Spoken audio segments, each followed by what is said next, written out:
dia de trabalho, depois de um dia de trabalho, que todos tivemos as nossas atividades, né, estudando ou trabalhando, não importa. Agradecer a Deus nesse momento, a oportunidade de estarmos aqui, para estarmos com esse grupo maravilhoso, esse grupo amigo, querido, da nossa querida família Pelotas. Ame Pelotas. Então, vamos pedir, entrando em sintonia com a espiritualidade superior, vamos pedir a presença de Jesus e da espiritualidade superior, que possam nos intuir, principalmente o nosso palestrante de hoje, o Jacobson Trovão, para que ele tenha uma fala tranquila, serena, para que possa apresentar todo o conteúdo que ele tem, que a gente sabe que é imenso, né? Agradecer também a oportunidade dele estar aqui com a gente, né? Porque a agenda dele é muito cheia e ele carinhosamente aceitou o convite. Então, que a espiritualidade acompanhe esse nosso amigo que vai nos falar e que acompanhe também todo o grupo para poder discutir, para abrir as ideias, para que a gente possa ter uma discussão amena, mas enriquecedora sobre esse assunto tão importante que é o passe na visão espírita. E, acima de tudo, também vamos fazer uma oração nesse momento também, esse grupo, esse nosso grupo, lembrando todo o Rio Grande do Sul, que a situação melhore, né, que as vítimas da enchente consigam se organizar, retornando para suas casas, organizando as suas vidas. Então, te pedimos, Jesus, que olhe para essas pessoas, que lhe dê resiliência e muita força nesse momento. Então, agradecendo mais uma vez a oportunidade de estarmos aqui e a presença do nosso amigo Jacobson Trovão, vamos dar início à nossa reunião. Muito obrigada, que assim seja. Sim, seja. Então, gente, o Jacobson Trovão, muitos aqui, a gente já estava conversando com ele, já conhece, né? Ele tem um currículo extenso, mas eu pedi para ele como é que ele gostaria de ser apresentado, e ele gostaria de ser apresentado com esse aqui. Ele é coordenador nacional da área da mediunidade da FEB, autor do livro Psicofonia na obra de André Luiz, e apresenta o programa Estudando o Livro dos Médios pela FEB TV. E ressaltar a importância desse trabalho, desse estudo e desse trabalho que o Jacob Stougham faz. Nosso grupo lá da Casa Espírita, Lobo da Costa, nós tivemos a oportunidade de estudar durante 2 anos e meio o livro dos médiuns e a gente assistia como tema de casa os vídeos do Jacobson Trovão. E aí foi muito esclarecedor, nos ajudou muito. Então, foi uma oportunidade que a gente conheceu, a gente gostou muito, e depois esse vídeo vai ser disponibilizado para nossas casas também, viu, Jacobson? Já passei lá para o pessoal, para nossa casa, porque é um assunto que tem que ser divulgado, principalmente nas casas espíritas, né? Então, nós combinamos que ele estaria aqui e ele vai falar agora como é que ele vai dirigir essa reunião.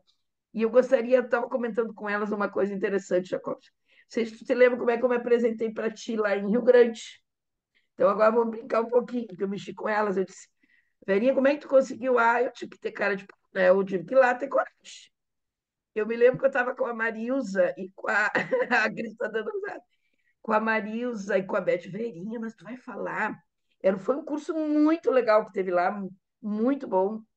O Jacob se trovou mais uma vez, brilhou lá na sua apresentação.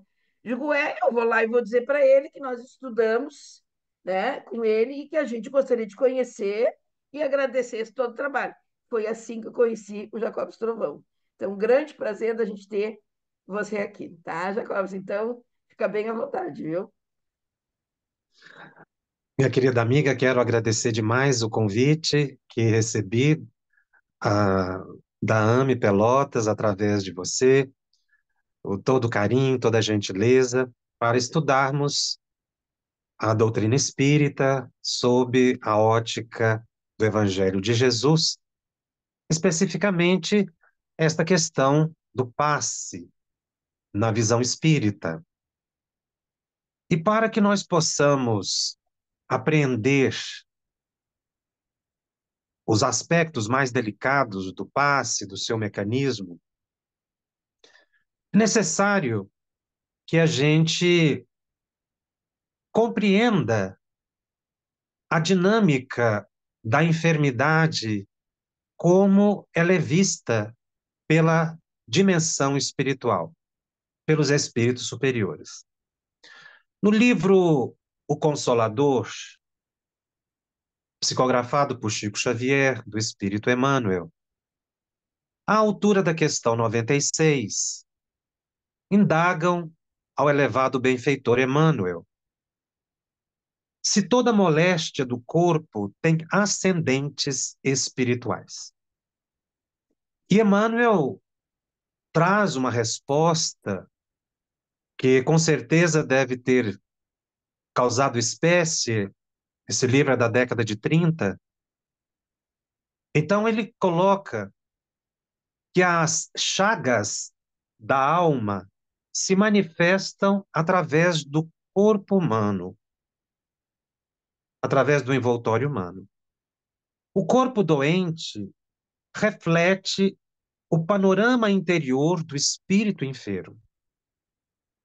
E a patogenia é um conjunto de inferioridades do aparelho psíquico. E ainda na alma que reside a fonte primária de todos os recursos medicamentosos definitivos. A assistência farmacêutica do mundo não pode remover as causas transcendentes do caráter mórbido dos indivíduos. O remédio eficaz está na ação do próprio espírito enfermiço. Essa colocação de Emmanuel é de vanguarda, quando ele coloca que a patogenia é um conjunto de inferioridades do aparelho psíquico. Ele abre, nesse instante, com essa resposta, e nos permite um breve vislumbre do que nós poderíamos chamar de medicina espiritual. Ou seja, a reencarnação é um ato medicamentoso, é um ato de cura. A reencarnação em si, independente do seu projeto, da sua organização, o ato de ocupar o corpo físico representa para o espírito uma oportunidade de reajuste psíquico e, consequentemente, com repercussões no corpo perispiritual e corpo físico. Então, se nós pretendemos entender a ação dos espíritos sobre a matéria, aqui especificamente o corpo físico, nós precisamos compreender que toda enfermidade decorre de uma mente desajustada, desajuste criado numa encarnação ou encarnações anteriores, que determinam um procedimento específico para a sua recuperação. Entendendo que muitas vezes a cura efetiva da alma demanda um corpo enfermo. Então, a visão dos espíritos sobre enfermidade é bem diferente daquela que nós temos aqui no plano físico, que aqui a saúde decorre do bem-estar físico, psíquico, social, espiritual que se possa ter. Mas na visão dos espíritos, a saúde decorre da harmonia do espírito, o reequilíbrio psíquico, que muitas vezes, como colocamos, demanda uma reencarnação complexa, com desafios, dificuldades, até mesmo morbidades, que estabeleçam uma oportunidade de cura para a alma, levando a alma a uma reflexão sobre a sua própria existência, Porque no confronto com a dor e com a dificuldade, nós temos oportunidade de repensar o ato de existir. É nesse panorama que a ação dos espíritos se faz presente. Mais detidamente, Allan Kardec, no item 128 de O Livro dos Médiuns, faz uma pergunta muito interessante aos espíritos quando, no capítulo Laboratório do Mundo Invisível, ele pesquisa a ação dos espíritos sobre a matéria e, especificamente, a modificação das propriedades da matéria. Como era possível que um espírito, um ser imaterial, assim era entendido, viesse atuar na matéria? Porque nós sabemos dos dois elementos gerais, o espírito e a matéria. Os espíritos vão explicar que a ação dos espíritos sobre a matéria decorre de uma atividade psíquica, é a ação do próprio pensamento, que é a matéria, que estará atuando sobre o fluido cósmico universal, matéria, e que, por gradações diferenciadas, consegue atingir o corpo físico, sobretudo através do corpo perispiritual.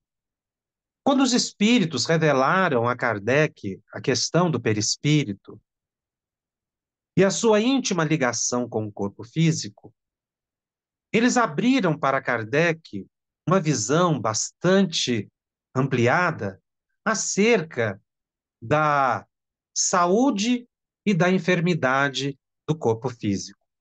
Kardec chega a fazer a observação de que no futuro a medicina, considerando o corpo espiritual, conseguiria a chave para encontrar a cura de inúmeras enfermidades, de inúmeras doenças.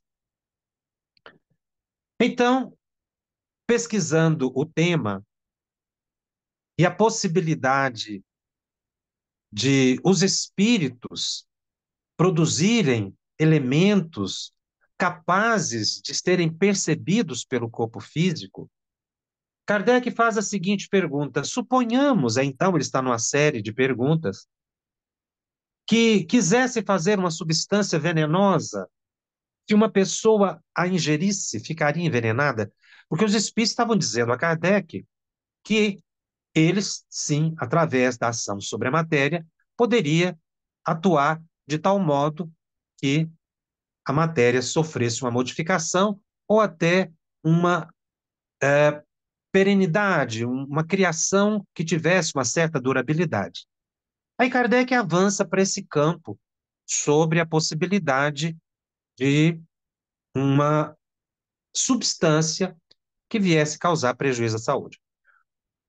Os espíritos respondem que sim, teria essa possibilidade, mas não faria, porque não lhes é permitido.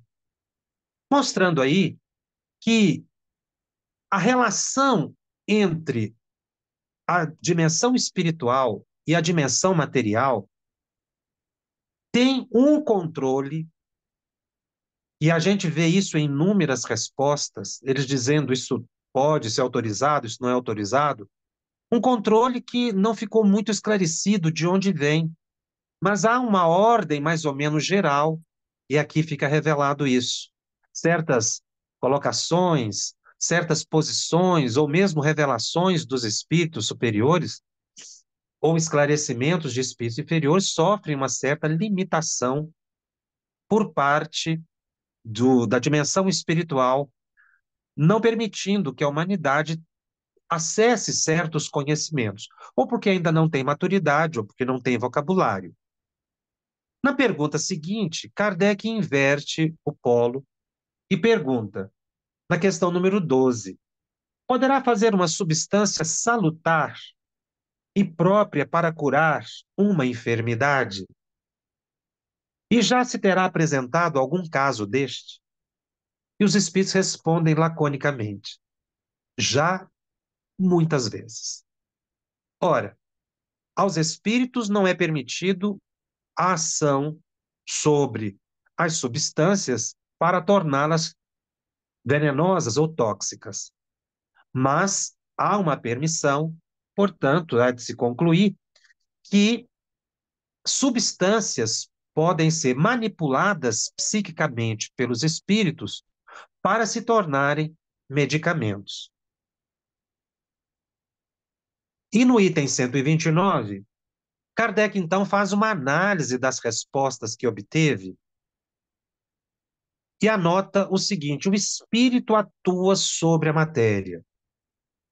Da matéria cósmica universal, tira os elementos de que necessite para formar, a seu bel prazer ou à sua vontade, objetos que tenham a aparência dos diversos corpos existentes na Terra. Pode, igualmente, pela sua vontade, operar na matéria elementar uma transformação íntima que lhes confira determinadas propriedades. Esta faculdade é inerente à natureza do espírito, que muitas vezes a exerce de modo instintivo, quando necessário, sem disso se aperceber. Então, a possibilidade de ação psíquica sobre a matéria decorre de uma possibilidade da própria estrutura psíquica do espírito. Todas as pessoas, encarnadas e desencarnadas, podem, portanto, atuar sobre a matéria e, até certo ponto, alterar a natureza dela. Porque a ação, ela é psíquica e primordialmente sobre o fluido cósmico universal, que é o elemento formador de toda a matéria, tanto da matéria do mundo espiritual quanto a matéria do plano físico. E Kardec continua mais adiante. Ele diz: ora, desde que ele pode operar uma modificação nas propriedades da água, pode também produzir um elemento análogo, um fenômeno análogo com os fluidos do organismo, donde o efeito curativo da ação magnética convenientemente dirigida. Então, Kardec faz uma análise, uma analogia de que, se as propriedades da água poderiam ser modificadas e se tornarem curativas, pela mesma razão, a ação sobre o corpo físico, os fluidos orgânicos, como ele aqui coloca à época, poderia causar um efeito reativo positivo e estabelecer a cura. Veja que aqui ele já começa a adentrar a medicina espiritual. Como é a ação dos espíritos em benefício do progresso humano, da preservação da saúde do ser humano, revelando o seu mecanismo, que é uma ação psíquica sobre o fluido. Mais tarde, como disse, ele vai identificar aí nesse contexto o perispírito. Tanto quanto o espírito errante, a vontade é igualmente atributo do espírito encarnado. Daí o poder do magnetizador, poder que se sabe estar na razão direta da força de vontade. Podendo o espírito encarnado atuar sobre a matéria elementar, pode, do mesmo modo, mudar-lhe as propriedades dentro de certos limites. Assim se explica a faculdade de cura pelo contato, pela imposição das mãos, faculdade que algumas pessoas possuem em grau mais ou menos elevado. Então, nós também podemos atuar sobre o fluido cósmico universal e alterar a natureza desse fluido. E isso nós fazemos espontaneamente e continuamente, sobretudo nos fluidos que estão localizados no espaço que ocupamos.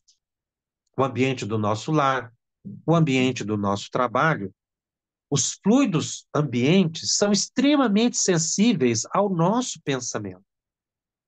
Então, pensamentos elevados, pensamentos de bondade, de misericórdia, de amor, alteram magnificamente os fluidos do ambiente, tornando-os balsâmicos, salutares.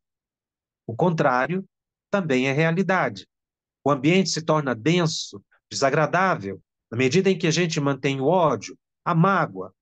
Só que nós vamos verificar o seguinte: o nosso corpo físico está intimamente ligado ao corpo perispiritual. E nós assimilamos os fluidos do ambiente. Se é um ambiente saudável, nós podemos estabelecer a saúde e a cura para o nosso organismo. Da mesma forma, se os fluidos foram intoxicados pelo nosso pensamento, isso voltará para nós em forma de enfermidade, porque uma questão de ação e de reação. Nós vamos ficar envolvidos por fluidos negativos. E essa identificação do nosso perispírito com os fluidos do ambiente é muito natural, porque são de mesmo estado de matéria muitas vezes.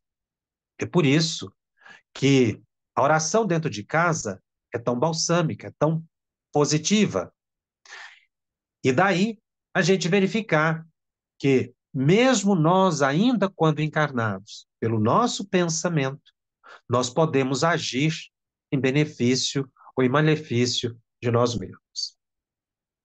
No livro A Gênese, no capítulo 11, no item 17, Kardec, então, analisa um pouco mais a constituição do perispírito. Ele utiliza a expressão fluido perispirítico para falar do corpo psicossomático. O fluido perispirítico constitui, pois, o traço de união entre o espírito e a matéria.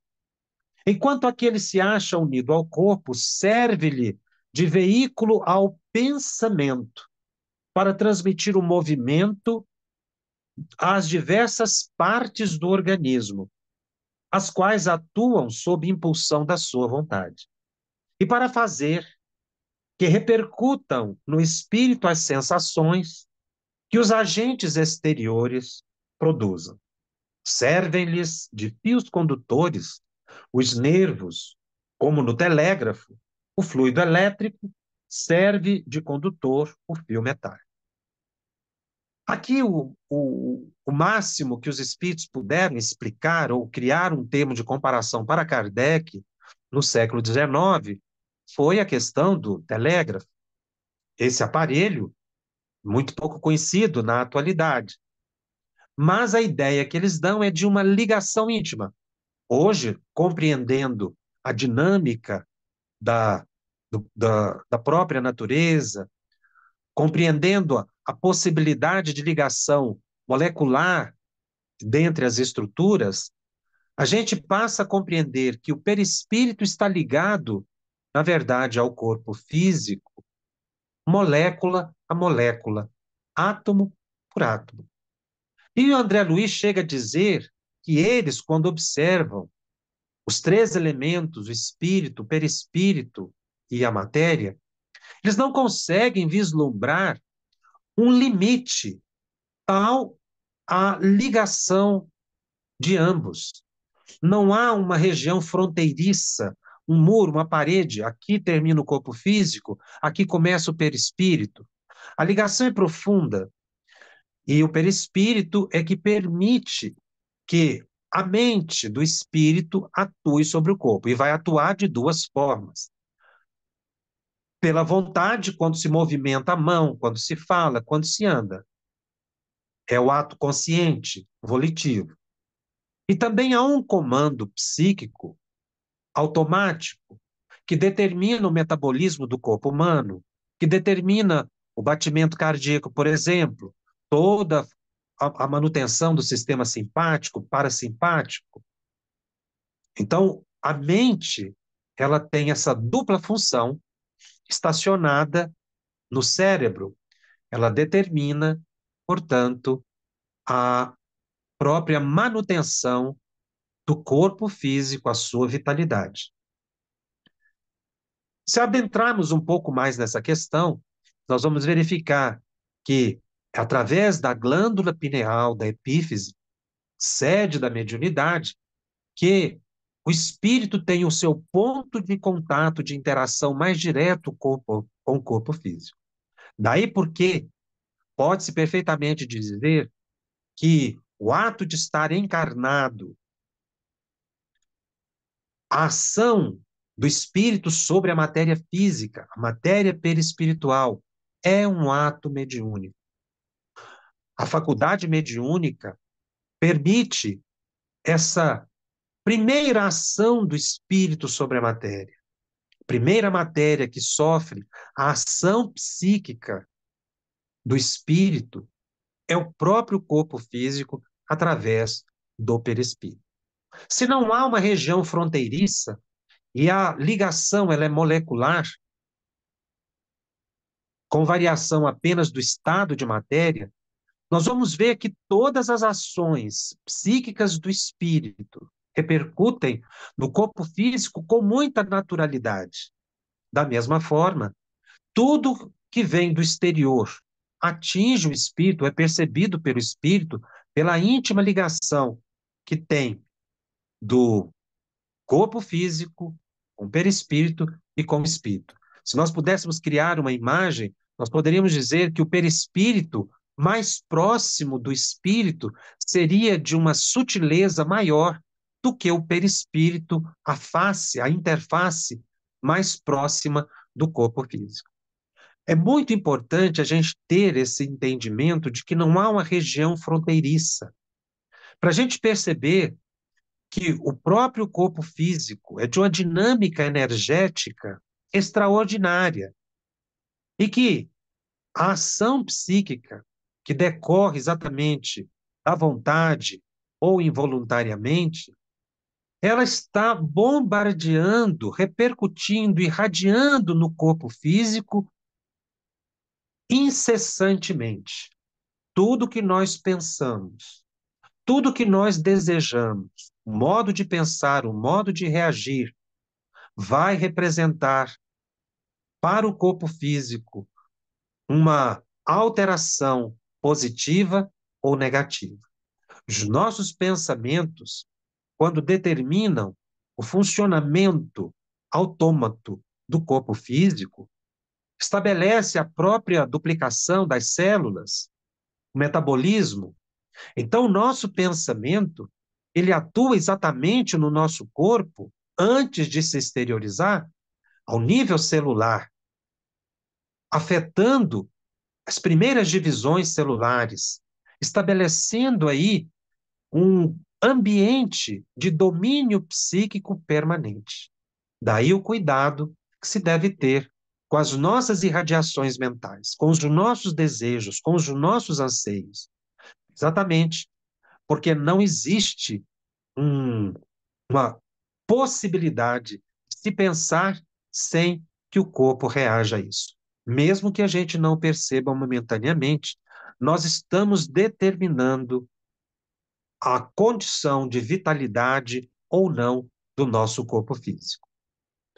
Então, a visão que os espíritos trazem acerca dessa ação psíquica, que nós podemos dizer ação mediúnica psíquica sobre o corpo físico, nos abre uma visão bastante diversa de que o nosso corpo físico, não é? As nossas ações, os nossos pensamentos não teriam maior repercussão além do nosso próprio psiquismo. Pensamento é matéria. Ele se irradia para o corpo através do perispírito, vai encontrar nos nervos o elemento crucial de ligação entre um e outro. Então, após estudos como esse, que os espíritos foram demonstrando a Kardec, ele vai identificar o que ele chama de mediunidade curativa. No item 175, ele vai definir o médium curador, porque ele já havia identificado, através da revelação dos espíritos, a possibilidade da ação sobre a matéria. Ele fala inicialmente dos magnetizadores, mas aqui ele agrega um plus muito interessante, quando ele diz que são certas pessoas que podem curar pelo simples toque, pelo olhar e mesmo por um gesto, sem o concurso de qualquer medicação. Dir-se-ia, sem dúvida, que isso mais não é do que magnetismo. E aí ele avança, evidentemente, o fluido magnético desempenha aí importante papel. Porém, quem examina cuidadosamente o fenômeno sem dificuldade, reconhece que há mais alguma coisa. A magnetização ordinária é um verdadeiro tratamento seguido, regular e metódico. No caso que apreciamos, as coisas se passam de modo inteiramente diverso. Todos os magnetizadores são mais ou menos aptos a curar, desde que saibam conduzir-se convenientemente, ao passo que, nos médios curadores, a faculdade é espontânea, e alguns até a possuem sem jamais terem ouvido falar de magnetismo. A intervenção de uma potência oculta é que constitui a mediunidade. Então, ele aqui verifica que, se existem pessoas que são capazes de transmitir o fluido magnético ou uma força, uma energia curativa, existem circunstâncias em que foge-se à regra quando pessoas, né, comuns, que não se identificam como magnetizadores, também podem curar. E aí que nós vamos ver a intervenção dos espíritos na ação magnética curativa. O indivíduo se torna médium de cura ou médium curador exatamente naquele instante em que ele faz uma prece, em que ele evoca a presença dos espíritos. Chega ao ponto de dizer, e os espíritos vão esclarecer a Kardec, que se o magnetizador comum à época, que era uma prática, não é, de então, popularizada, se eles fizessem uma prece, eles conseguiriam resultados muito superiores. E é muito interessante a gente fazer essa diferenciação entre o magnetizador comum e o médium de cura, porque no caso da mediunidade de cura, há a ação do espírito conjugada com a do médium. Entendia-se que o magnetizador agia por conta própria. Inclusive, é bom destacar que os magnetizadores à época não aceitavam o espiritismo, não acreditavam na mediunidade de cura, e muitos eram materialistas, até se desejava, por idealização de Mesmer, que o magnetismo se tornasse uma cadeira médica, o que depois não se convalidou, não foi possível. Mas os espíritos vão dizer a Kardec que para eles, pouco importa a questão se a pessoa acredita ou não na possibilidade curativa. Vai se verificar são as condições do indivíduo, o médium, no caso, e o merecimento daquele que recebe. Então, quando os espíritos revelam para Kardec a mediunidade curativa, avança-se no estudo da medicina espiritual quando a gente começa a perceber que os espíritos atuam através dos médios na matéria. Nós vamos ver com André Luiz que não é somente assim. Existem circunstâncias que diferenciam dessa regra geral. E aí, mais uma vez, nós temos então, para entender o que os espíritos estavam dizendo a Kardec, retomar mais uma vez a questão 98 do livro Consolador do Espírito Emmanuel, quando perguntam a ele, nos processos de cura, como devemos compreender o passe? E os espíritos, e Emmanuel responde, que assim como a transfusão do sangue representa uma renovação das forças físicas, o passe é uma transfusão de energias psíquicas, com a diferença de que os recursos orgânicos são retirados de um reservatório limitado. E os elementos psíquicos o são de um reservatório ilimitado das forças espirituais. Aqui ele está fazendo referência ao fluido cósmico universal, de onde se retira a energia, não é, capaz de transmitir às pessoas. O passe é uma transfusão de energias psíquicas. Ora, se o passe é uma transfusão de energias psíquicas, toda a ação curativa do passe se dá pelo pensamento. André Luiz avança um pouquinho nessa definição no livro Nos Domínios do Mundo Maior, ali autor do capítulo 17, ele diz que o passe é uma transfusão de energias alterando o campo celular. São energias conduzidas pelo pensamento. Como nós vimos, o ato de pensar atua sobre o corpo físico, prioritariamente sobre o próprio organismo daquele que pensa. Mas como o nosso pensamento se irradia, nós podemos também transmitir pela vontade essa energia. O que é essa energia? É o impulsionar do fluido cósmico em direção à pessoa necessitada. Porque pela nossa vontade, nós podemos impulsionar os fluidos. O nosso pensamento caminha pelos fluidos do ambiente como o som caminha pelo ar. E a nossa vontade é capaz, portanto, de promover esse impulso. Nesse ato de impulsionar fluidos, nós também conduzimos as próprias energias, no caso, o ectoplasma, na expressão de Charles Richer. Ou seja, nós doamos o fluido animalizado, nós doamos esse fluido e o conduzimos ao organismo daquele que necessita. Isso, como disse Allan Kardec no Livro dos Médiuns, secundado pelos espíritos, ou seja, fortalecido pela vontade dos espíritos, em benefício daquele que recebe, essa doação fluídica se torna muito mais intensa, porque ela vai ser agregada às energias dos espíritos também preocupados com a saúde humana.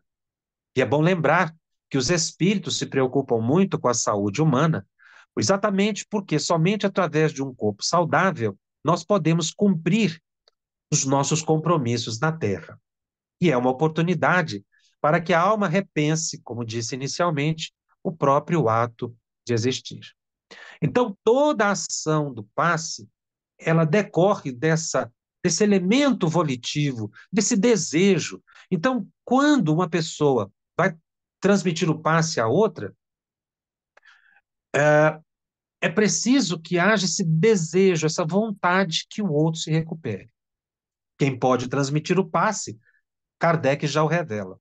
Todas as pessoas são capazes de transmitir o pensamento, produzir pelo pensamento essa indução de um fluido de uma pessoa para outra. Então, o nosso pensamento saudável é capaz de causar uma reação positiva no nosso organismo, recuperando o metabolismo celular, reajustando, reharmonizando para efeitos curativos. Mas também ele pode se irradiar para outra pessoa que vai se beneficiar dos fluidos que foram transmitidos, impulsionados pela vontade do encarnado e do desencarnado. Então, todos nós, no momento em que oramos para uma pessoa e que desejamos o seu benefício, nos tornamos médiuns de cura. Alguns terão um potencial maior, um potencial menor, o que leva em conta também o merecimento da pessoa, porque não quer dizer que uma pessoa que não restabeleça a própria saúde de imediato após um passe, não quer dizer que não houve a assimilação dos bons fluidos. É que muitas vezes as provas necessitam percorrer um caminho ainda a mais para que o indivíduo tenha a cura efetiva. E aí André Luiz, no livro Mecanismos da Mediunidade, fala mais detidamente sobre o mecanismo do passe.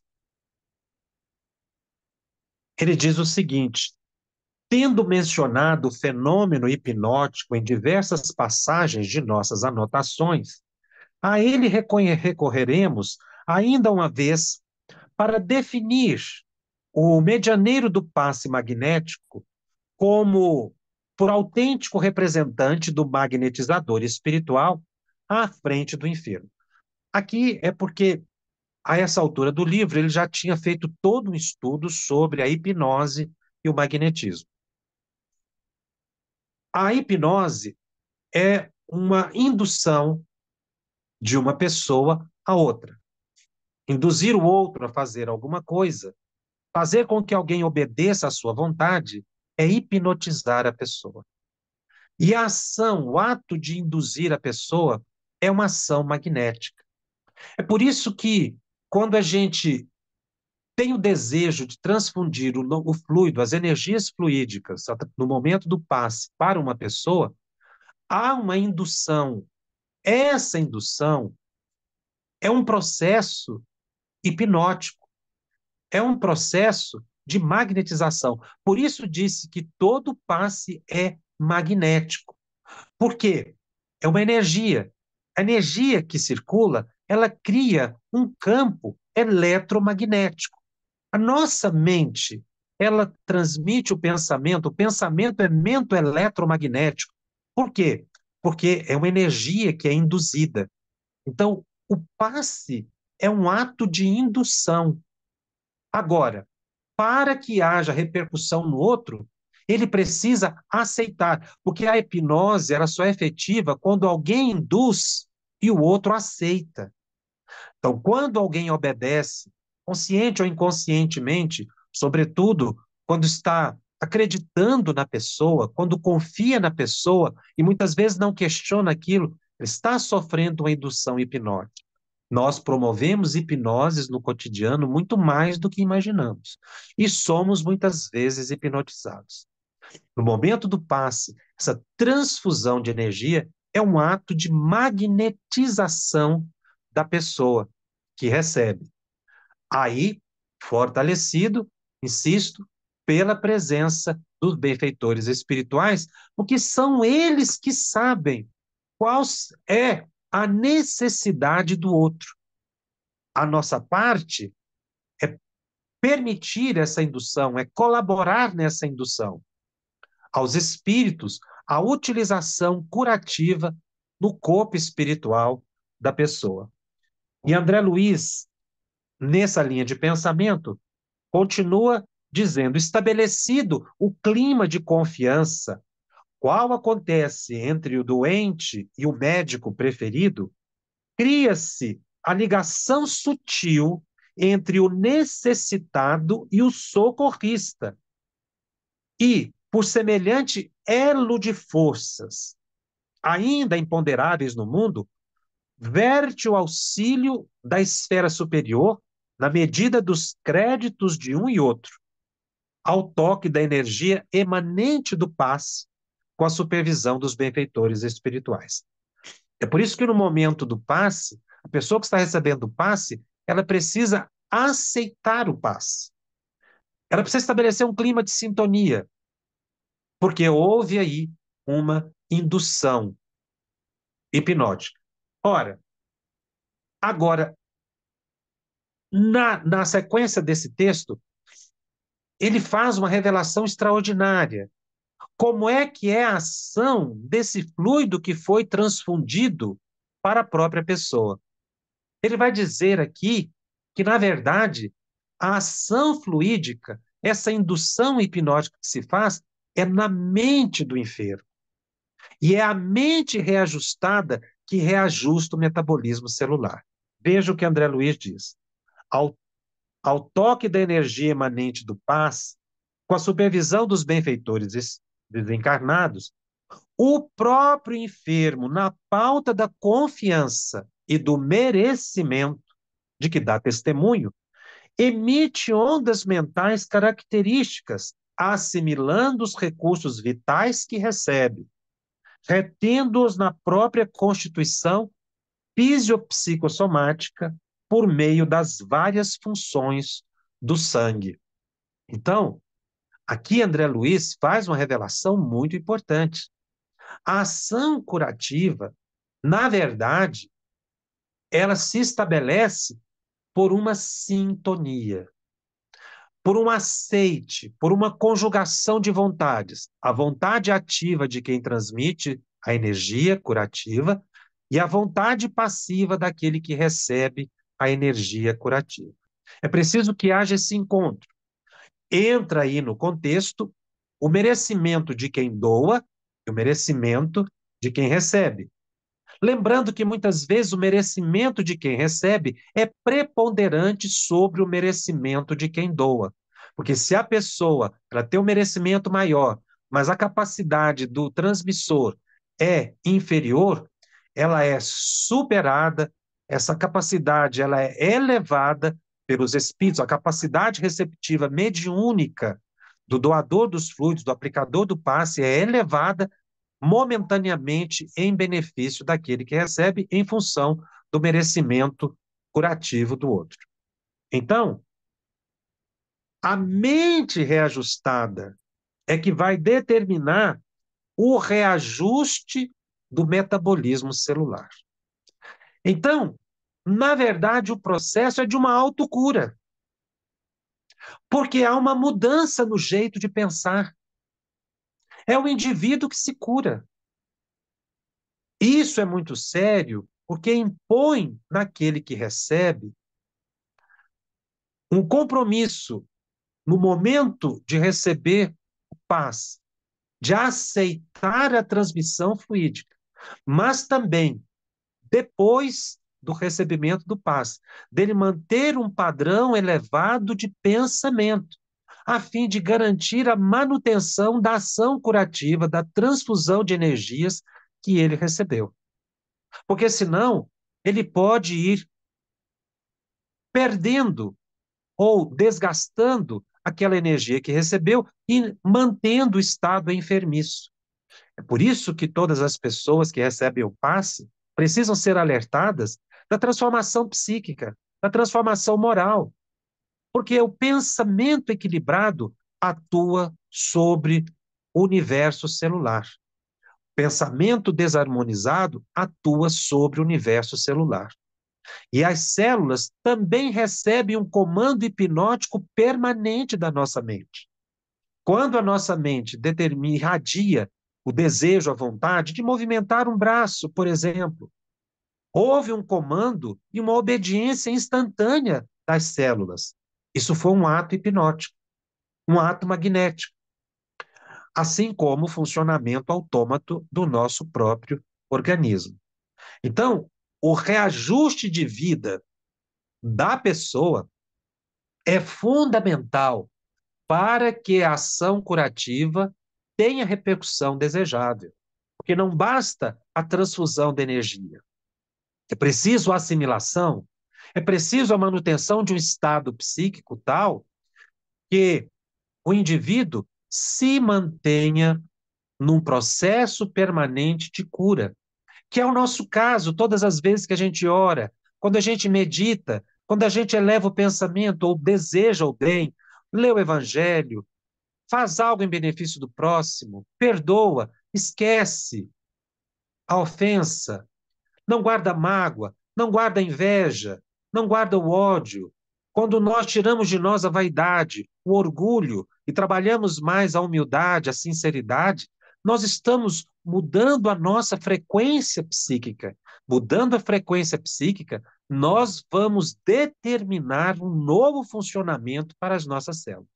A pessoa está enferma, ela então, enfraquecida, ela não consegue determinar esse comando permanente, hipnótico, de forma segura para as próprias células. Por isso a enfermidade vai ganhando curso. Mas no momento em que ela recebe o paz, as energias se renovam, o ectoplasma é transfundido, e a pessoa então se fortalece, ela vai determinar sobre o próprio corpo uma nova dinâmica celular. E é aí que o pensamento,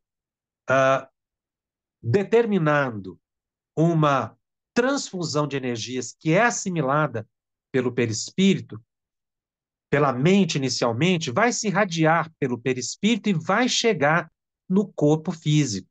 Como nós vimos, não há uma região limítrofe. Mas os espíritos explicam que o fluido ectoplasmático, a energia recebida, transfundida no momento do passe, ela é distribuída por todo o corpo através do sangue. Então, essas energias atingem o sangue perispiritual e naturalmente são transmitidas para o sangue físico. Daí porque a ação do passe no organismo, ela é sistêmica, assim como o medicamento, que vai atuar sobre todo o organismo. O medicamento não sabe, não tem essa inteligência para saber onde é que está o ponto doente do corpo. Ele vai atuar no organismo todo, num conjunto. A região carente vai assimilar a substância curativa, sanadora. Assim acontece com o passe. Então, o passe se transmite. Nós vamos ver que o indivíduo vai assimilar a energia do passe, sobretudo pelos plexos. Lembrando que o centro de força coronário, que determina o comando dos demais centros de forças, é preponderante na reharmonização psíquica. Então, é para essa região que são canalizadas as forças é, transfundidas do aplicador do passe para o enfermo. E aí, a mente assimilando vai determinar, então, uma nova dinâmica para o funcionamento dos centros de forças, que, ligados ao corpo físico pelos plexos, os cabos de força, como foi dito aqui por Allan Kardec, lá na Gênese, não é? Os cabos de ligação, vai fazer com que todo o organismo se revitalize. Nós devemos lembrar também que a saúde física ela é mantida pela alimentação e também pela respiração, o que nós temos, então, uma renovação permanente de energias. Mas no momento do passe, essa transfusão ela é mais intensa, causando, então, toda essa reorganização do corpo físico a partir da mente. André Luiz diz no livro Nos Domínios da Mediunidade: a mente reanimada reergue as vidas microscópicas. A vontade do paciente, erguida ao limite máximo de aceitação, determina sobre si mesmo os mais elevados potenciais de cura, porque nós oscilamos a nossa mente continuamente. Nós perdemos muita energia no contato com as pessoas, no nosso trabalho, pela própria dinâmica do pensamento, pelas distrações, pelas ideias negativas. Daí a importância do passe a nosso benefício. Então, o... não poderíamos deixar de mencionar, nesse breve estudo sobre o passe, a análise que André Luiz faz da mediunidade curadora no livro Missionários da Luz, no capítulo 19, quando ele estuda 5 casos de aplicação de passe em enfermos encontrados no centro espírita.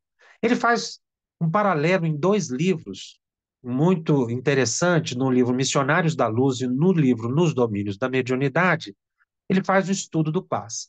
Mas no livro Missionários da Luz, ele descreve um ambiente muito interessante. Ele vai visitar um centro espírita com o mentor Alexandre e vê ali, no salão, um grupo de 6 trabalhadores do mundo espiritual que estavam caminhando entre as pessoas e promovendo um tratamento. André Luiz se aproxima e observa 5 pessoas que recebiam ali ajuda. E aí que entra uma questão muito interessante, porque ele utiliza algumas expressões. Por exemplo, no caso de uma senhora que estava com a nuvem escura à altura do coração, o espírito faz um movimento com as mãos, um movimento longitudinal, um movimento circular. E isso acabou vindo para um movimento espírita, e muitas pessoas defendendo aplicações de passe circular, de passes longitudinais, perpendiculares e expressões assim. É muito interessante quando a gente estuda esse capítulo, porque aqui André Luiz descreve o trabalho dos espíritos. Aqui não tem médium diretamente ligado a essa atividade, porque o passe foi aplicado pelos espíritos no salão de reunião pública, mostrando que os espíritos têm tarefas muito elevadas, muito diversificadas, que podem recolher fluidos animalizados ou ectoplásmicos à distância, tirados inclusive da natureza, de médiums que não estão diretamente ligados à atividade e transfundi-los no corpo físico. O trabalho que André Luiz descreve é muito interessante, porque pela vontade do magnetizador espiritual, que é o aplicador do passe no mundo espiritual, ele vai concentrando as manchas, como ele descreve, nuvens escuras. Essas nuvens escuras são criadas pelo próprio psiquismo do enfermo. Um momento de contrariedade em todos os casos, os 5 casos estudados, alguns com a região escurecida no coração, outra no útero, outro no fígado, no rim, todos tiveram estados mentais depressivos, desequilibrados no dia ou nos dias que antecederam a reunião no centro espírita. Então, a própria mente do enfermo estabeleceu uma nuvem escura nos centros de força do indivíduo. O mentor vai explicar que, se não fossem retirados essas nuvens escuras, esses bacilos mentais criados pela mente desarmonizada, o impacto contínuo seria tal que surgiria no corpo físico uma verdadeira enfermidade catalogável nos ambientes médicos, decorridos do desequilíbrio da harmonia dos sentimentos e do pensamento. Então, o socorro voltou-se exatamente para esse aspecto, para retirar essa energia negativa, transfundindo energias positivas. E ali, assistindo à palestra pública, fica muito claro que aquelas pessoas foram convidadas a mudar o próprio comportamento, a fim de assimilarem melhor os recursos terapêuticos do passe. Isso é tanto confirmável, porque no 5º caso, que é o caso mais interessante, André Luiz lhe chama a atenção uma expressão que o encarregado do tratamento utilizou. Ele disse que era um caso de 10ª vez. Ele ficou muito curioso em saber o que era aquele caso de 10ª vez. Então, o mentor aproximou do enfermo e explicou para André Luiz que aquele homem, embora imbuído do desejo de melhoria, era a 10ª vez que ele recebia o passe naquela instituição. Mas todas as vezes que ele saía, ele voltava ao mesmo clima mental de antes, não tinha nenhum esforço de transformação moral, emocional, não se ajustava aos imperativos de elevação do pensamento, da própria espiritualização. Então, ele voltava na semana seguinte, sempre com o mesmo estado deplorável, a mesma enfermidade, o mesmo abatimento. Os espíritos se recuperavam. Ele voltava para casa e mantinha o estado mental de antes. Na 10ª vez, a orientação que os espíritos receberam foi de que ele receberia uma melhora parcial para que ele valorizasse os recursos do passe. Para que não parecesse também que os espíritos estavam ali endossando o erro. Ou seja, a pessoa é curada e volta ao erro. É recuperada e volta ao erro. Seria uma permanência nos estados negativos endossado pela ação dos espíritos. Eles dizem que o trabalho deles não é esse. Muito pelo contrário. É levar o indivíduo a uma modificação psíquica para que aqueles recursos que foram assimilados não fossem perdidos no cotidiano. Então, o passe em si é um ato mecânico de ação sobre o corpo perispiritual e físico. Mas o que realmente vai manter a cura do indivíduo é a mudança do padrão mental. Então, não basta a ação puramente fisiológica do passe, que é a ação mecânica, tanto produzido pelo aplicador do passe em conjunto com os espíritos. Porque essa ação não é suficiente para estabelecer a harmonia da pessoa. Já no livro Ja- Nos Domínios da Mediunidade, Jazinho, eu lhe devolvo a palavra. Jacobson, é isso. Depois eu só queria aproveitar um gancho, que isso é bem importante que o senhor falou. Aham. Só para fechar a temática, nós abrimos para o debate. No livro Nos Domínios da Mediunidade, o tratamento já é diferente. Quando ele trata do tema, aí ele visita uma cabine de passe e identifica o trabalho do médium curador. E estuda apenas um caso de uma senhora que estava com um problema hepático muito grave, já com a icterícia plenamente estabelecida, em que ela não foi curada de imediato. E ela recebeu, então, energia curativa para que ela fosse aos poucos assimilando. No livro, no Missionários da Luz, são casos leves que André Luiz diz pré-enfermidade física, digamos assim. No livro Nos Domínios da Mediunidade, já é uma doença instalada, é um caso mais grave. Não houve uma recuperação imediata, como ele descreve no livro Missionários da Luz. A pessoa assimilou a energia curativa do passe, mas como era uma doença instalada, ela levaria mais tempo para se recuperar, levando em conta o seu merecimento. Então, é muito importante a gente perceber que os espíritos também trabalham sem os médiuns diretamente, para não pensar que os espíritos são subordinados à ação dos médiuns, porque eles, inclusive, podem agir de forma diversa do que os médiuns pretendem. Porque existe muito exotismo na prática do passe, existe muita crendice. E como nós vimos, todo o trabalho é mental. O movimento de mãos de um aplicador do passe, por exemplo, não tem efeito nenhum sobre o campo mental da pessoa ou perispiritual, senão a sua ação psíquica indutiva de confiança que se estabelece entre as pessoas. É um tema vasto e eu vou te devolver a palavra, então, para a gente entrar nas análises mais específicas. Muito obrigado. Obrigada por enquanto, Jacobson, mas eu não queria perder a oportunidade disso que tu colocasse, que eu acho que é extremamente importante, que é a transformação moral. O que a gente vê muito, eu trabalho em casa espírita já há muitos anos, né? E o que a gente vê é que as pessoas, quando a maioria, né, vão. Eu gostaria que depois pudesse até comentar alguma coisa também sobre isso, que isso é muito comum nas casas espíritas. As pessoas vão para a casa espírita, a maioria para tomar o passe. Então tá cheio de problema, eu vou lá tomar o passe, né? A gente vê isso o dia a dia.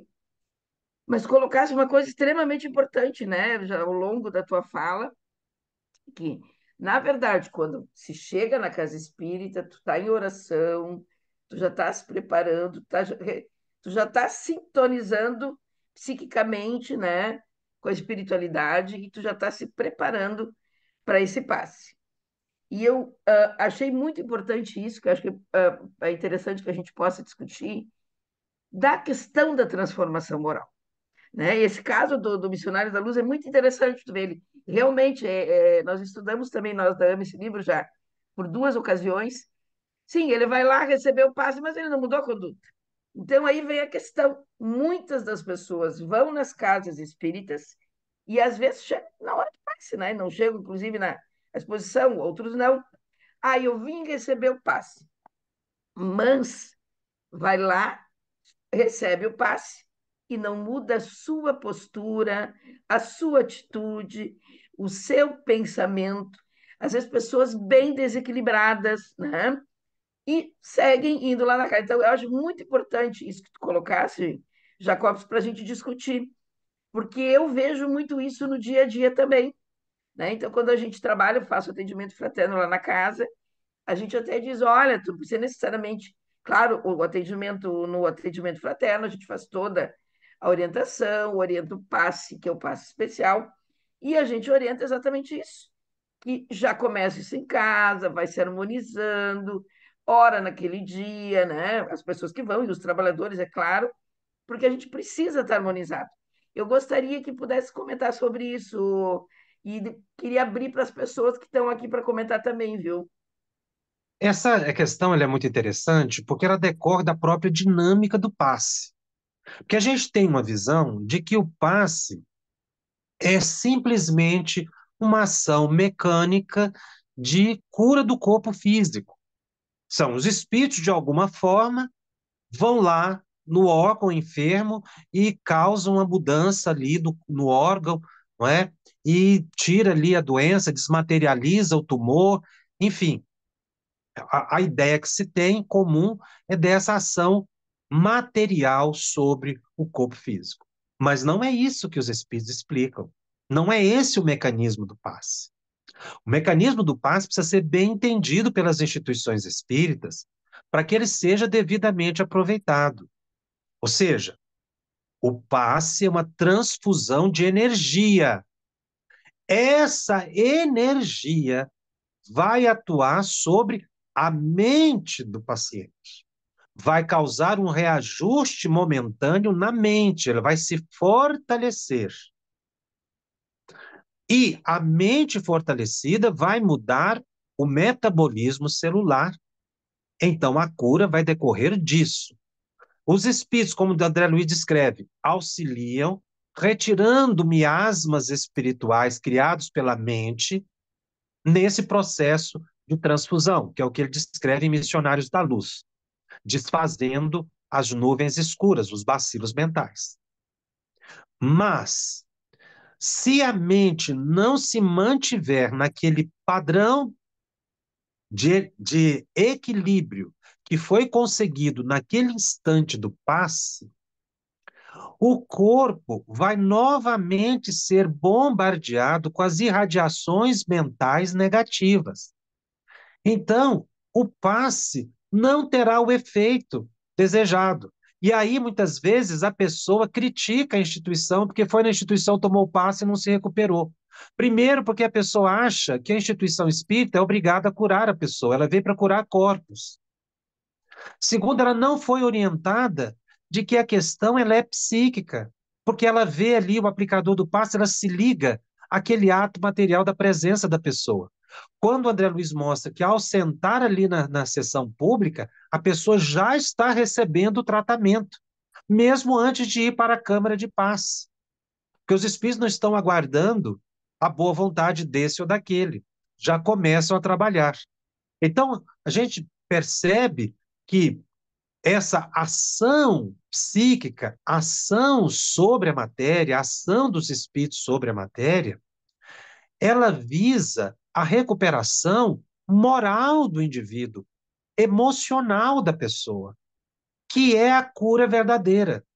Por isso, nós iniciamos analisando que todas as patologias decorrem de um estado psíquico enfermiço. Se a gente não entender que a doença nasce da nossa mente desequilibrada, a gente vai achar que a cura é do corpo. Ora, a doença reflete no corpo, mas a doença não está no corpo. O organismo, no processo reencarnatório, veio com uma enfermidade porque é a mente desequilibrada que produziu um corpo físico enfermiço, a benefício da cura da pessoa. É isso que precisa ser esclarecido nas instituições espíritas para que a gente trabalhe não a cura de corpo, mas a espiritualização das pessoas. Porque, repito, os espíritos se preocupam tanto com a nossa saúde, porque somente através de um corpo saudável nós podemos cumprir nossas provas na Terra, nós podemos promover a nossa transformação moral.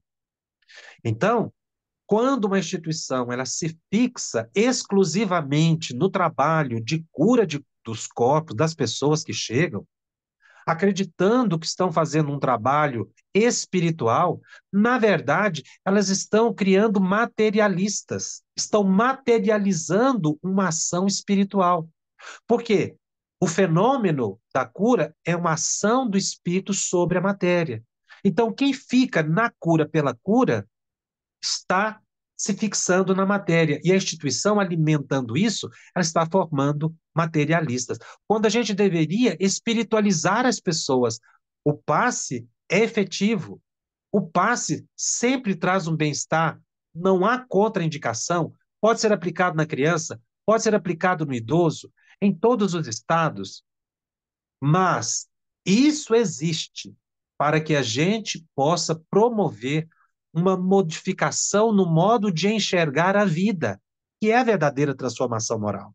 É o modo de nós entendermos a nossa existência. E aí nós vamos caminhando na nossa espiritualização. Então, quando a gente inverte os valores, nós saímos da visão dos espíritos superiores, do que nós poderíamos chamar da medicina espiritual, para materializar atos.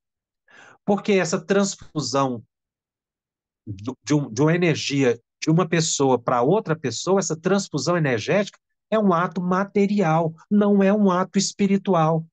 Porque isso é matéria. Nós estamos movimentando pela mente matéria em estados Perfeito. diferentes.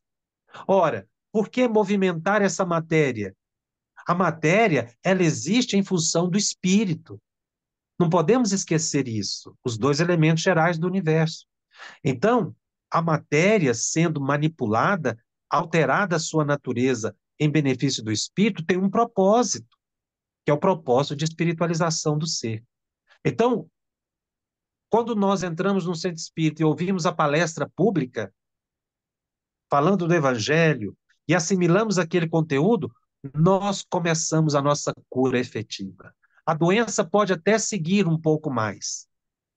Pode ser que a gente desencarne com ela, mas a alma foi curada. E é essa visão espiritual que se tem sobre a cura das almas e não propriamente do corpo físico. Perfeito, Jacobson. João, eu vi que tu queria falar ali, João.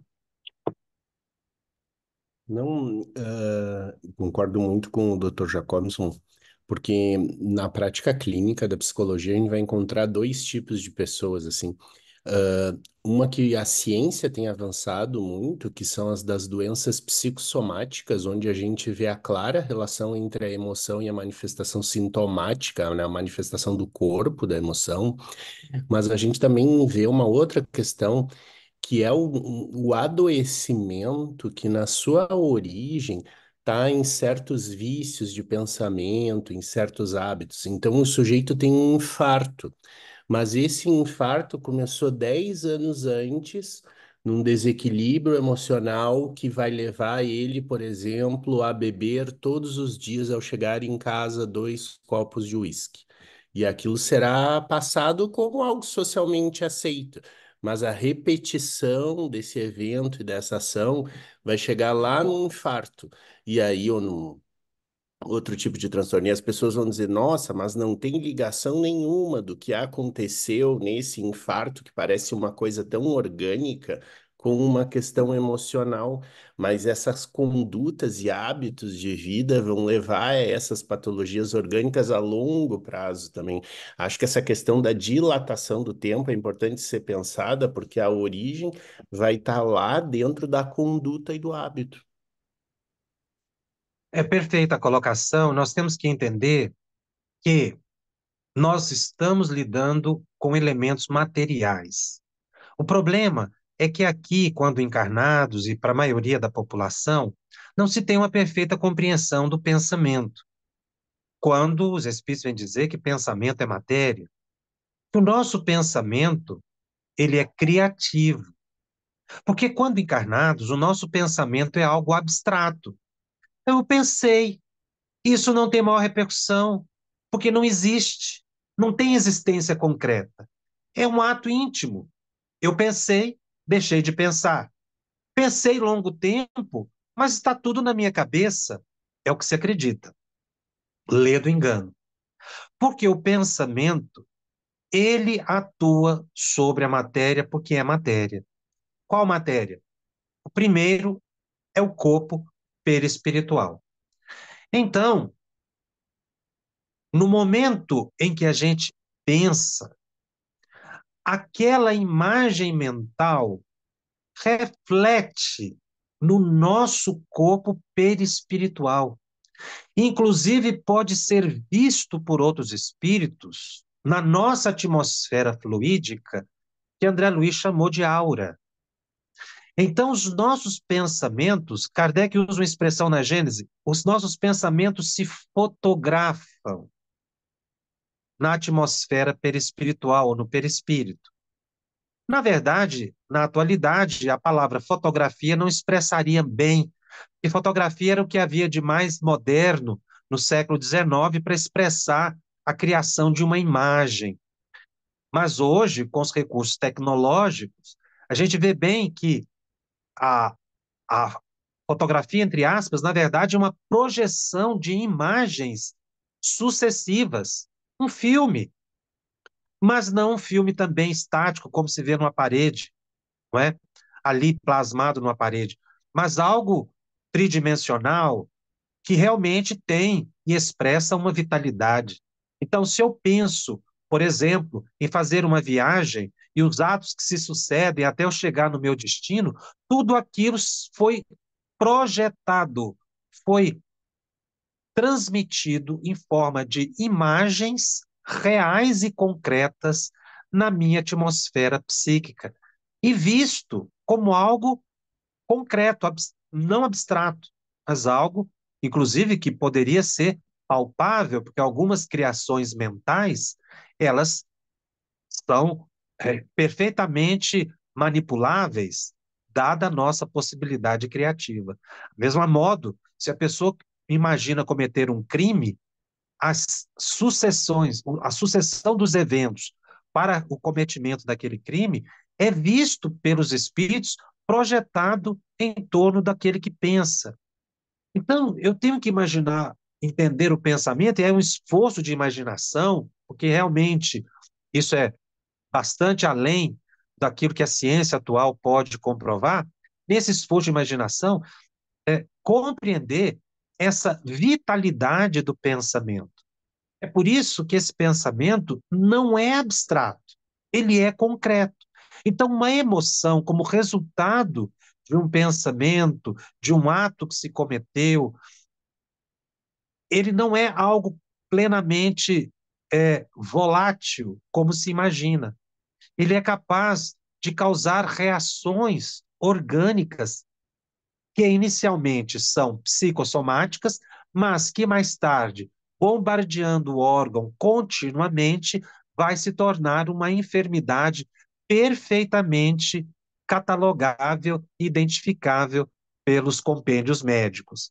Nós temos que lembrar aí também que entram os processos obsessivos, porque muitas vezes a mente desajustada atrai espíritos inferiores perturbadores, inimigos daquela pessoa que vão intensificar essas imagens mentais e o bombardeio do corpo perispiritual e corpo físico, causando a enfermidade. Então, tudo decorre da mente desajustada que vai estabelecer um metabolismo celular enfermiço, agregado a isso, a espíritos oportunistas que vão fortalecer esse elo e a doença, que era uma doença fantasma, torna uma doença plenamente física.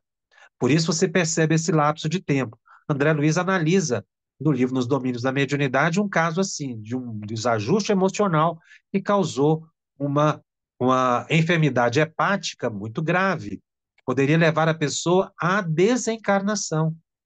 Então, nós vamos criando esses estados emocionais e alimentando-os sem atinar que estamos agindo concretamente sobre o corpo. Essa concretude do pensamento precisa ser bem entendida, para que a gente perceba que aquilo que a ciência chama hoje de psicossomático é, na verdade, uma ação material sobre o corpo através de um pensamento decorrente de uma mente desajustada. Inclusive, André Luiz, estudando a câmara de passe, ele fala uma coisa muito interessante. No momento do passe, as energias psíquicas assimiladas promovem, inclusive, um desligamento psíquico do paciente com obsessores. Então, o passe também tem esse efeito sobre a desobsessão. Momentaneamente, a pessoa se desliga do obsessor, o que favorece também o reajuste orgânico. Mas ele faz uma observação que esses verdugos espirituais, os obsessores, estariam esperando a pessoa a certa distância, muitos fora do centro espírita, esperando que a pessoa saísse dali para retomar aquela ligação mental mórbida. Então, no momento do passe, nós temos uma ação reativa psíquica que promove o desligamento de pensamentos sintonizados com obsessores. Então, tem uma ação também sobre a obsessão. Por isso, Kardec diz que, no momento em que a gente está trabalhando a desobsessão, a gente tem que aplicar o passe para fortalecer o corpo, fortalecer a mente. A mente fortalecida tem condições de se modificar e se desligar permanentemente do obsessor. A pessoa, quando recebe um passe no centro espírita, ela já recebe esse benefício do desligamento psíquico. Mas se ela não mudar a conduta, quando ela sai do centro, ela acopla novamente com o obsessor. Por quê? Porque não houve nenhum desejo interior de mudança do modo de levar a vida. Mantém o mesmo estado mental. Daí a importância do centro espírita aplicar o passe, sim, porque ele é muito importante na nossa condição evolutiva, mas também se preocupar com a espiritualização daquele que recebe o passe. Ele precisa entender que o centro espírita não é apenas um ambiente terapêutico humano, na visão humana. O ambiente terapêutico espírita, ele é transcendente, porque ele é físico, é psíquico, ele é psicológico, ele demanda uma mudança na minha gestão de vida para que eu possa efetivamente me reequilibrar. Perfeito, muito obrigada, Jacobs. Isa, tu quer fazer algum comentário, Isa?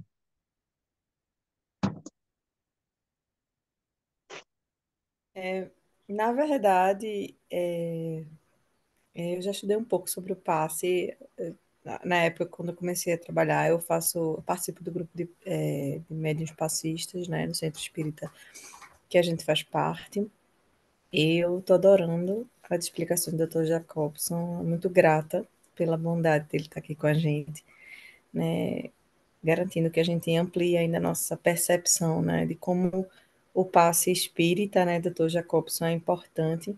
E um conceito assim que eu acho muito legal, falando, puxando um pouquinho a sardinha para a questão da AME, né, como a doutora Marlene falava, ela considerava que o passe espírita, né, já deveria estar nos hospitais há muito tempo.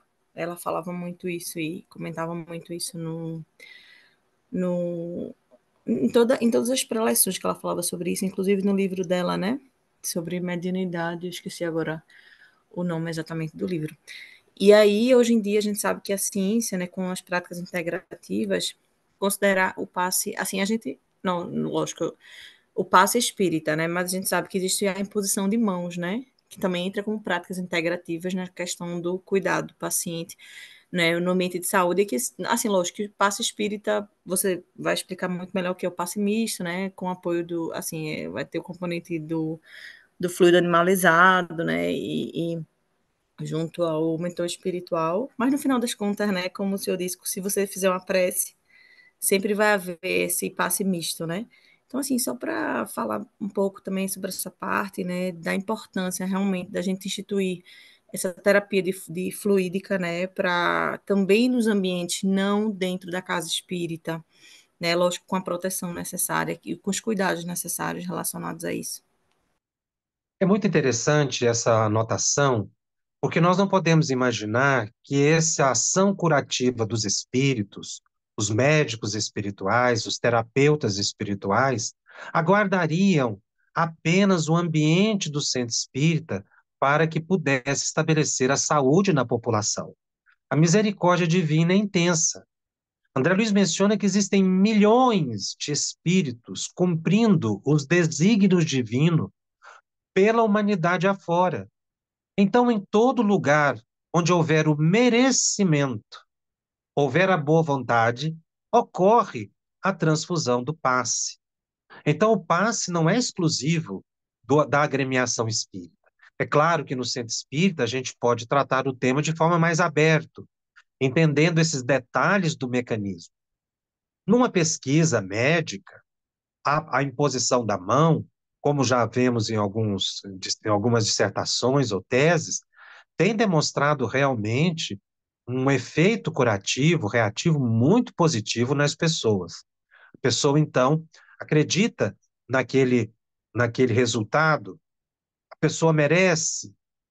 E também, mesmo que ela não tenha uma compreensão religiosa, ela receberá o benefício dos espíritos.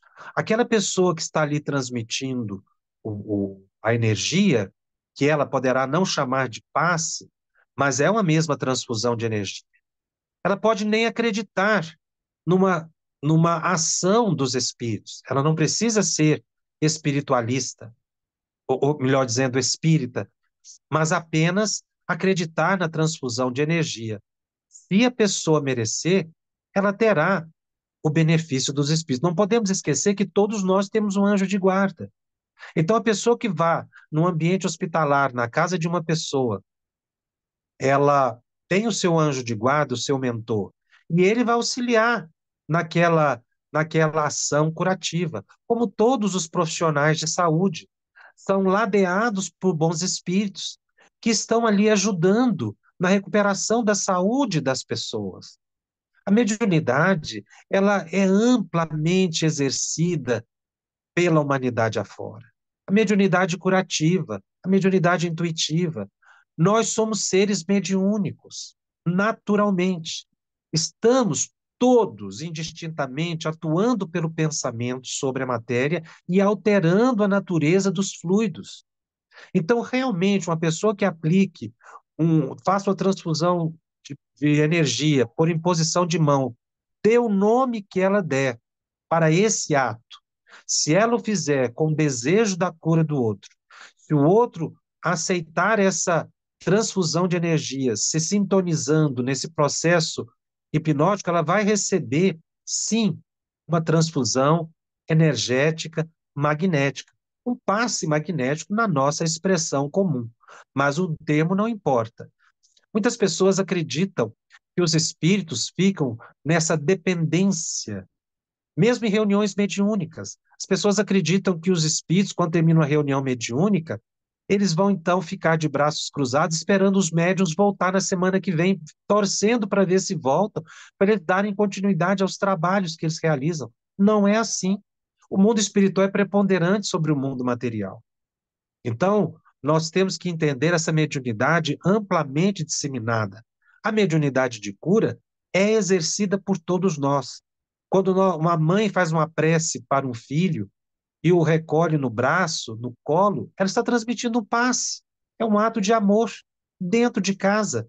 Os bons espíritos estão ali transmitindo energias positivas quando a gente faz uma prece, eleva o pensamento.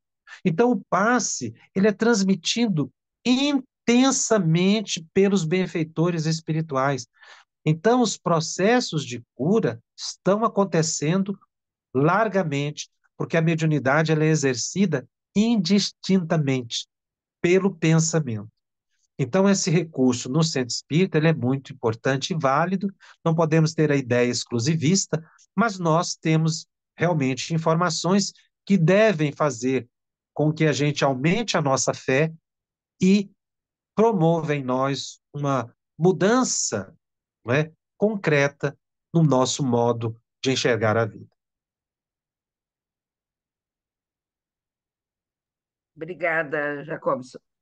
Bom, pessoal, está muito boa a nossa discussão. Foi um grande presente para nós essa exposição sua, viu, Jacobson? Ah, maravilhosa. É, foi um grande presente mesmo. Eu já sabia que ia ser muito bom.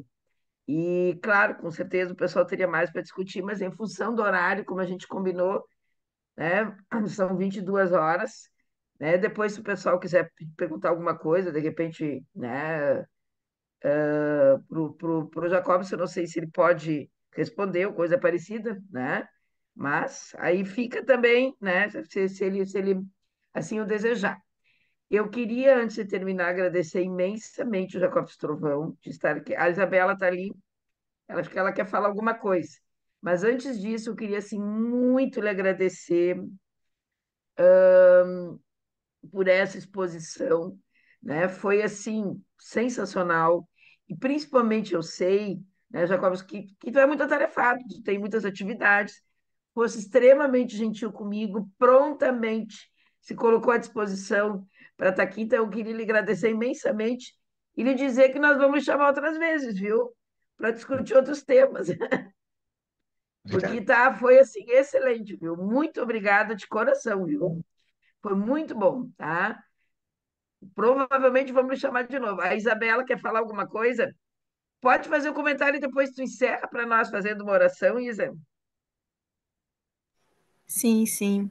Queria agradecer imensamente e dizer que eu tenho muitas dúvidas acerca de mediunidade. E eu queria já chamar você proximamente para ele tirar a dúvida da doutora Vera com a gente sobre mediunidade, que eu acho que vai ser, ó, maravilhoso.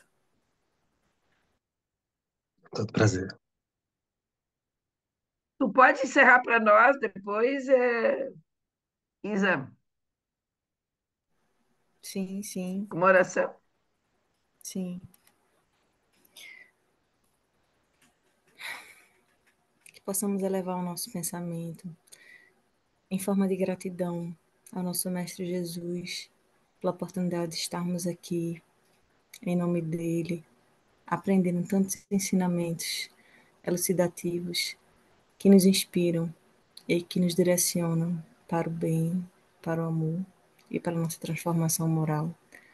Agradecer a bondade de Dr. Jacobson de explanar esses conhecimentos e fazer com que cada um de nós, essa noite, possamos cada vez mais manter esses ensinamentos vivos nos nossos corações, nos nossos pensamentos, para que a mensagem seja principalmente sentida, vivida e uma ferramenta de transformação de cada um de nós. Gratidão à espiritualidade amiga e ao nosso Mestre Maior, Jesus. Que assim seja. Sim, seja. Seja. Muito obrigada, viu, doutor Jacobs? Foi maravilhoso. Obrigado. Acho Obrigado. que nós ia ficar mais 2 horas aqui, mas vamos deixar para uma